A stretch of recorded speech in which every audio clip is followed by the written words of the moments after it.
Good evening students. आज हम लोग इस वीडियो में जो देख रहे हैं वो है ग्रामर का टेंस चैप्टर। टेंस का कंसेप्ट लेंगे और इसमें स्पेसिफिकली प्रेजेंट टेंस को डिस्कस करेंगे। प्रेजेंट टेंस में simple present tense and past continuous क्या होता है उसके बारे में हम लोग आइडिया करेंगे। So let us start with the concept of tense. So what is tense basically? Tense is a form of verb. Verb के ही किसी फॉर्म को हम लोग टेंस कहते हैं। हिंदी में टेंस को हम लोग काल के नाम से जानते हैं। और वर्ब क्रिया होता है, यानी किसी भी काम को हम लोग वर्ब कहते हैं। For example let us look at this first sentence, I go to office daily. I go to office daily. Second sentence में I say I M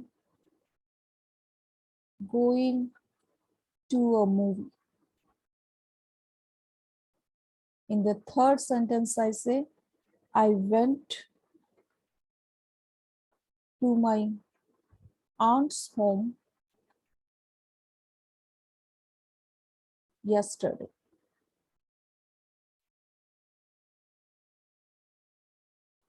I am going to a movie now. So now, if you pay attention, you will see that पहले sentence में हमने कहा I go to office daily. यहाँ काम क्या हो रहा है? Verb is in the present tense form, that is V1 state. वही go second sentence में I am going to a movie now because the work is getting done now. So ये ing based verb है. Go change हो गया going में. Going के साथ एक और दूसरा वर्ब लग गया, that is am. I am going to a movie now. Third sentence कहता है I went to my aunt's home yesterday. So when talks about past tense, that is V2. This is a continuous tense. That means ये काम होता जा रहा है. ऐसा क्यों वेरिएशन आया? That is from go to am going second sentence में, and third sentence talks about went. ये तीन चीज जो एक ही फॉर्म गो से निकला है, लेकिन गो के मल्टीपल फॉर्म्स यूज हुए हैं. What is the reason? Can you think about कि वो चीज क्यों हो रहा है? Why is it changing its shape? Because observe the sentence at the end. क्या हो रहा है? पहले सेंटेंस में कह रहा मैं हर रोज ऑफिस जाता हूँ, that is daily. So it talks about the time. It talks about the set routine that मैं सुबह होता है तो ऑफिस जाता हूँ, रात में शाम में वापस आ जाता हूँ. I am going to a movie now. अब वक्त क्या हो रहा है? जब मैं बात कर रहा हूँ तो मैं उस वक्त ऑफिस जा रहा हूँ और उस वक्त का जो घटना है वो मैं बता रहा हूँ. यानी अभी का जो टाइम है वो नाउ बेस्ड है. So it is again talking about a different point of time. In the third sentence, it talks about I went to my aunt's home yesterday. Yesterday means हम पहले की बात कर रहे हैं, यानी my time is changing to the previous time period. अगर सारे वर्ब्स के फॉर्म्स को हम देखें, वर्ब चेंज हो रहा है based on time. That means इसमें से हम लोग ये कंक्लूजन ड्रॉ कर सकते हैं दैट वर्ब चेंजेस. सबसे पहला चीज क्या है? वर्ब बदलता है. It changes its form. Now why it changes its form? It changes its form because time changes. That means why verb in relation to time जब चेंज होता है, इसी फॉर्म को हम लोग टेंस कहते हैं, यानी काल. तो वर्ब जब हमारा चेंज होता है विथ रेस्पेक्ट टू टाइम, वो कंसेप्ट देता है टेंस का. चलिए देखते हैं. अब टेंस होता क्या है? By the sense of definition, tense talks about the time of action. किस वक्त ये घटना घटी, यानी अभी, पहले या आने वाले दिनों में ये घटने वाली है. And the state of action, whether it is in the continuous state और इट हैज अब्रप्टली फिनिश्ड. अचानक से वो काम होकर खत्म हो गया है. तो यानी उसका वक्त और उसका अवस्था, दो चीजों को वो बताता है. किस वक्त हुआ और किस अवस्था में हुआ। इस चीज को हम दिखाता है टेंस। कितने तरह के टेंसेस होते हैं? We can understand that there are basically 3 types of tenses. So this present tense, past tense, future tense. वर्तमान, भूतकाल, भविष्यकाल. After this present tense, अगर हम सिर्फ present tense की बात करें तो ये 4 टाइप्स में डिवाइडेड है. It is divided into simple present tense, present continuous, present perfect continuous. यानी टोटल नंबर 4 है और 4 के ये सारे कॉलम दिए हुए हैं. अब एक एक करके इसमें से हम 2 को डील किए हैं इस वीडियो में. पहला वाला है सिंपल प्रेजेंट टेंस. तो अब हमें एक्चुअली देखना है कि सिंपल प्रेजेंट टेंस होता क्या है, यानी सामान्य वर्तमान काल. तो ये हम लोग सबसे पहले ये सीखेंगे इसको हम लोग बनाते कैसे सेंटेंस में, सो दैट इसका जो फॉर्मेट है वो ग्रामेटिकली करेक्ट हो. तो अगर उसके फॉर्मेट को हमें क्रिएट करना है, एक्यूरेसी लेना है, तो हमें इस सेंटेंस को ऑब्जर्व करना पड़ेगा. 2 तरह का सिंपल प्रेजेंट टेंस देखिए. Suppose I say that I go to office, एक सेंटेंस हुआ. तो ये क्या हो गया? सब्जेक्ट तो हो गया आई, और गो जो हो गया वो वर्ब हुआ, लेकिन वर्ब का V1 फॉर्म हुआ. इस वर्ब के पैटर्न को आप देखिए, go, went, gone, going and goes. तो बेसिकली इनको हम लोग कहते हैं simple present tense V1, past tense V2, participle tense that is V3, continuous V4, and this is also present tense that is V5. ये सिंगुलर है और ये V1 प्लूरल है. तो आप नोटिस कीजिए प्रेजेंट टेंस में एक तो V1 आ गया, एक V5 आ गया, यानी ये दोनों ही वर्ब से हमारा सिंपल प्रेजेंट टेंस बन सकता है. तो चलिए इस सेंटेंस को देखें. पहला वाला सेंटेंस क्या कर रहा है? V1 ले रहा है, तो सब्जेक्ट और V1 आई गो. अगर सेंटेंस दूसरा हम लोग प्रेजेंट टेंस में देखें तो हम कहेंगे he goes to park, she plays chess. अब ये तो V1 है, ये जो है दिस इज V5. goes यानी plays, s जुड़ेगा. V5 के साथ हमेशा ही s जुड़ता है. किसके साथ? V5 के साथ. V1 के साथ s नहीं जुड़ेगा. तो दोनों ही एक्सेप्टेबल होते हैं. इसीलिए इस सेंटेंस का फॉर्मेट हमने लिखा है this is subject, so this is subject. Verb, so this is verb. Verb या तो V1 हो सकता है या फिर V5 हो सकता है, इसलिए यहाँ पे V1 भी लिखा है और V5 भी लिखा है. Plus to park, this is the object, तो ये हो गया ऑब्जेक्ट. तो standard format of simple present tense है subject plus V1 slash V5. दोनों में से कोई एक आप यूज कर सकते हैं verb in agreement with the subject. जैसा सब्जेक्ट होगा वैसा ही वर्ब होगा. तो ये है फॉर्मेट. चलिए अब फॉर्मेट तो हमने सीख लिया है. आगे देखते हैं किस कंडीशन में हम चूज करेंगे कि प्रेजेंट टेंस का कौन सा फॉर्म यूज करें और क्यों यूज करें. तो सबसे पहले हम लोग सिंपल प्रेजेंट टेंस के कंडीशंस देखेंगे. किस कंडीशन में हम सिंपल प्रेजेंट टेंस चूज करेंगे किसी भी सेंटेंस में लगाने के लिए. पहला सेंटेंस क्या बोल रहा है? Regular action. Regular action means क्या होता है? जो हम लोग डेली करते हैं, एवरीडे एक्टिविटी. बेसिकली इसको सरल भाषा में कहें तो इट इज एवरीडे रूटीन. जब हम एवरीडे रूटीन को दर्शाते हैं किसी सेंटेंस में तो फिर हम कहते हैं I go to office daily, I go to school daily, I play every day, I brush every day. तो ये जो एवरीडे डेली का कंसेप्ट होता है that means it specifically highlights your regular routine. तब हम लोग सिंपल प्रेजेंट टेंस यूज करेंगे, जैसा कि यहाँ सिंपल प्रेजेंट टेंस गो यूज किया. ही गोज हो जाएगा और आई के साथ गो हो जाएगा।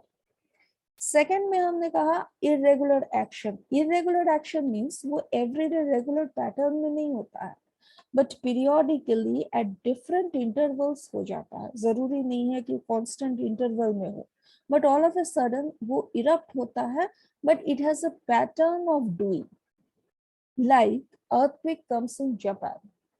अब वो जरूरी नहीं कि हर साल आएगा, लेकिन हो सकता है पहली बार 1 साल में आया, फिर वो 3 साल में आ गया, फिर चौथे साल में फिर आ गया, बीच में सेकेंड ईयर मिसिंग हो गया। But Japan has a tendency that it there earthquake repeats itself. ऐसा condition irregularity in the pattern show करता है, but there is a set pattern of occurrence. उस चीज में हम लोग यूज करते हैं simple present tense. In the third sentence, it talks about habits.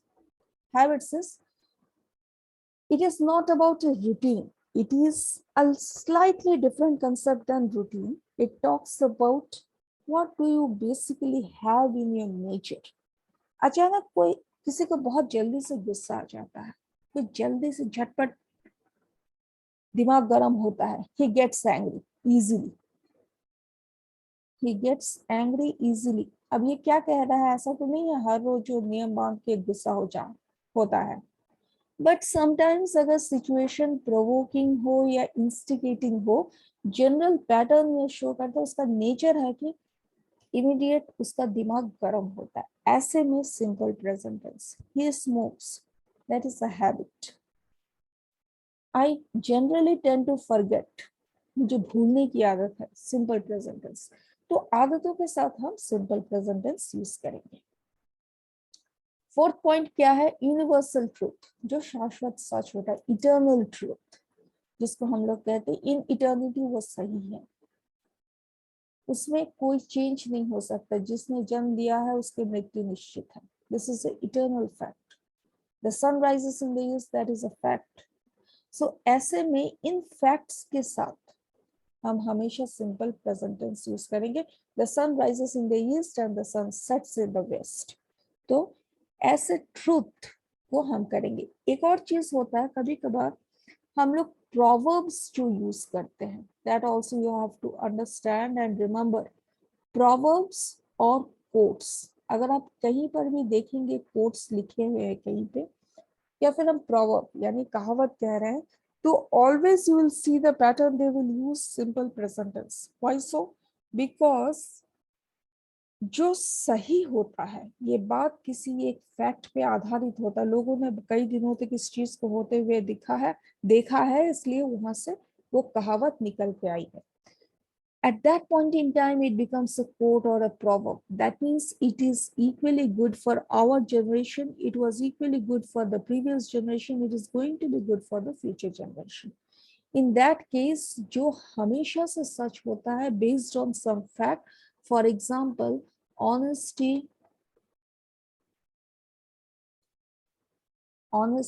is the best policy.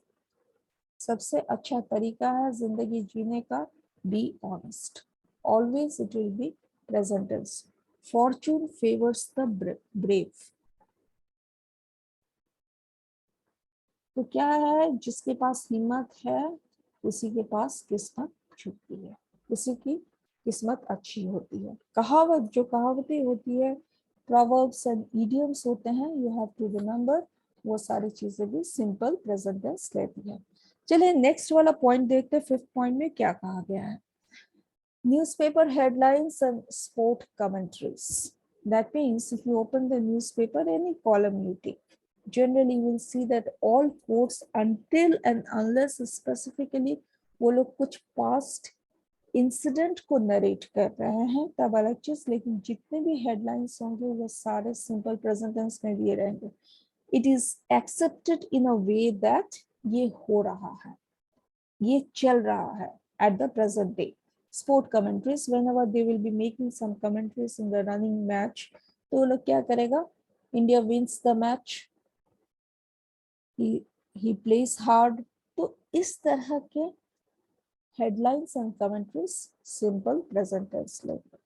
Lastly, planned action for the future, वैसे तो हम लोग जानते हैं अगर नॉर्मल कोर्स ऑफ एक्शन में देखा जाए तो हम लोग कहेंगे फ्यूचर के लिए फ्यूचर टेंस यूज करते हैं, but sometimes certain future activities जो है वो आने वाले दिनों के लिए पहले से प्लान करके रखी हुई होती है। तो ठीक है, अगले महीने में इतने तारीख को जाना है हमें मलेशिया, तो ऐसे में the other way of representing that sentence is using simple present tense. Prime minister leaves for China next week. So prime minister जो चाइना के लिए अगले हफ्ते जाएंगे वो तो उनके ऑलरेडी शेड्यूल डायरी में है। ऐसे चीजों को हम लोग डिपिक्ट करते हैं through simple present tense, like he leaves for China next week. So these are certain points you have to remember and understand them, learn them, understand them and try to apply them. Second, जो present tense के under में second concept हम लोग discuss करेंगे, that is present continuous tense इस video. So what is the basic concept of present continuous? Continuous मतलब कोई भी चीज running state में है, यानी वो काम निरंतर चल रहा है। So it is continuing. Continue करने से ही वर्ड आया continuous, so this work continuous. ऐसा कंडीशन जब ये वर्तमान में चले यानी at the present state of time चले तब हम लोग प्रेजेंट कंटिन्यूअस यूज करते हैं। चलिए देखते हैं इस सेंटेंस को बनाया कैसे जाता है। तो हम लोग क्या करेंगे, एक सेंटेंस बनाते हैं, जैसे राम इज प्लेइंग फुटबॉल। एक सिंपल सेंटेंस लिया, राम फुटबॉल खेल रहा है। तो what is the subject here, Ram. अब हमने सेंटेंस में वर्ब क्या लिया, मेन वर्ब इज प्लेइंग। जब भी कंटिन्यूअस होगा always remember it has to have one ING at the end. अब आईएनजी का एक्सेप्टेबल फॉर्म है ओनली वर्ब वन के साथ लगेगा, यानी मूल रूप का जो वर्ब है, go, play, do, doing, playing, going. तो प्ले के साथ आईएनजी लगा, that becomes the continuous form में मेन वर्ब। अब जब भी कोई वर्ब के साथ आईएनजी लगता है वो स्टैंड अलोन, अकेले नहीं रह सकता सेंटेंस में, उसको एक सपोर्ट वर्ब की जरूरत होती है जिसको हम लोग हेल्पिंग वर्ब कहते हैं। हेल्पिंग वर्ब यानी एज द नेम सजेस्ट वो हेल्प करता है। हेल्प किसको करता है, मेन वर्ब को करता है। So that means it has to help at the same time in agreement with the subject also. मतलब वो इस लगाएंगे कि कुछ और वर्ब लगाएंगे, वो क्या कौन डिसाइड करेगा, सब्जेक्ट डिसाइड करेगा, क्योंकि हमेशा सब्जेक्ट ही रूल करता है वर्ब को। तो यहाँ राम है, एक ही बंदा है, तो वो राम के साथ इज होना चाहिए। लेकिन अगर सब्जेक्ट आई में चेंज हो जाता तो हम एम कहते हैं, अगर सब्जेक्ट प्रोनाउन वी हम सभी हो जाते तो क्योंकि ये ग्रेटर देन वन कंसेप्ट है, वी के साथ हमें आर लगाना होता। इफ यू नोटिस हमने 3 ऑप्शंस क्रिएट किए हैं। सो प्रेजेंट टेंस में जब प्रेजेंट कंटिन्यूअस का टेंस यूज करना होगा, दैट मीन्स V1 ING जब हमारा मेन वर्ब होगा तो हमारे पास कुल मिला के 3 ही ऑप्शंस होंगे हेल्पिंग वर्ब के, दैट इज एम, आर। बस इन्हीं तीनों में से कोई एक चूज करना है एज पर द सब्जेक्ट। तो सबसे पहला जगह किस चीज का हो गया, सब्जेक्ट का, so we have entered subject over here. उसके बाद जगह किसका हो गया, हेल्पिंग वर्ब का। So now we have given the options of 3 helping verb because tense जो है वो प्रेजेंट है, इसलिए या तो इज होगा या एम होगा या आर होगा, तीनों में से कोई एक हेल्पिंग वर्ब लेना होगा।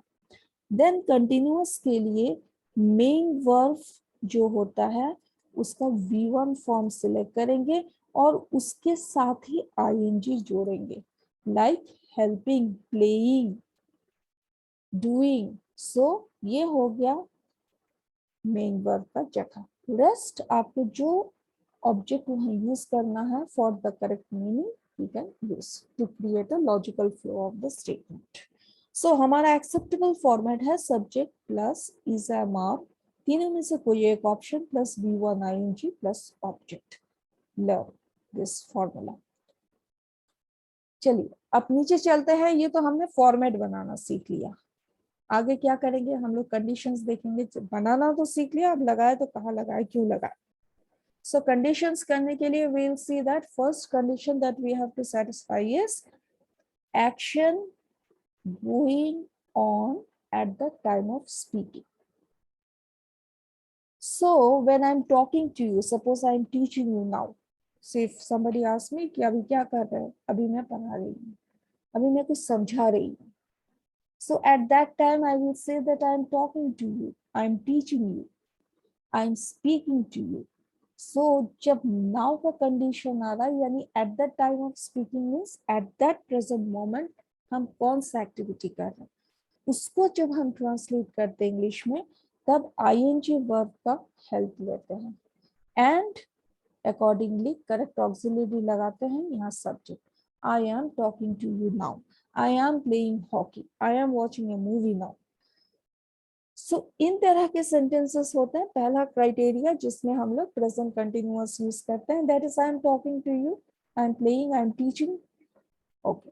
सेकंड सेंटेंस क्या होता है? सेकंड कंडीशन जो हम लोग को फुलफिल करना पड़ता है for present continuous, that is अगर कोई फ्यूचर का इवेंट ऑलरेडी होने वाला है, ऐसे इवेंट्स को जब हम डिस्क्राइब करते हैं in the sentence. For example, I am going to the movie next week, I am going to watch KGF next Saturday, I am going to Mumbai next week. ऐसे में समटाइम्स जब हम लोग प्लान्ड एक्टिविटी करते हैं for the future, पहले context में भी हमने देखा ही लीव्स फॉर.